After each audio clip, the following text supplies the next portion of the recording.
আপনারা এখানে দেখতে পাচ্ছেন গরুর গলার কাছে 4টি অংশ থাকে। এটা হলো কণ্ঠনালী, তারপরে হচ্ছে খাদ্যনালী, আর 2টি আর্টারি থাকে। কোনো মুসলিম যখন গরু জবাই করে তখন বিসমিল্লাহি আল্লাহু আকবার বলে শুরু করতে হয় এবং এটা আবশ্যিক। এবং গরু জবাইয়ের ছুরিটাও ধারালো হওয়া জরুরি। প্রথমে যখন গরুর গলার চামড়া কাটে তখন গরু ব্যথা পায়, এবং তারপর যখন এই 4টি অংশ কেটে যায় তারপর থেকে সে আর ব্যথা পায় না। 4টি অংশ কি কি? একটা হলো কণ্ঠনালী, 2 নম্বর হচ্ছে খাদ্যনালী, আর 2টো আর্টারি। 4টি অংশ কেটে যাওয়ার পর ব্যথা করে না, কারণ ওই 4টি অংশ কেটে দেওয়ার পর প্রাণীটি তার জ্ঞান হারিয়ে ফেলে।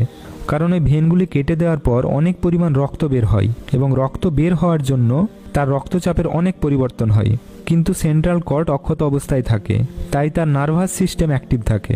এদিকে গলার ভেনগুলো কেটে যাওয়ার জন্য ব্রেনে রক্তের প্রয়োজন হয়, ফলে গরুর ব্রেন তখন মেরুদণ্ডের মধ্যে থাকা স্পাইনাল কর্ডের মাধ্যমে হৃৎপিণ্ডকে সিগন্যাল পাঠায়, ফলে তার হৃৎপিণ্ড তখন খুব দ্রুত পাম্প করতে থাকে, অর্থাৎ দ্রুত রক্ত পাঠাতে থাকে। কিন্তু রক্ত তখন আর ব্রেনে পৌঁছায় না, বাইরে বেরিয়ে যায়। কারণ ওই ভেনগুলোই কাটা হয়ে গেছে।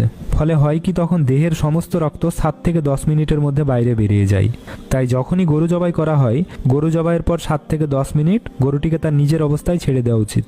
অনেকে গরু জবাইয়ের পর তার মেরুদণ্ডের স্পাইনাল কর্টেক্সকে কেটে দেয়। তাতে হয় কি, তার হার্ট পাম্প করা বন্ধ করে দেয়, অর্থাৎ হার্ট অ্যাটাক হয়।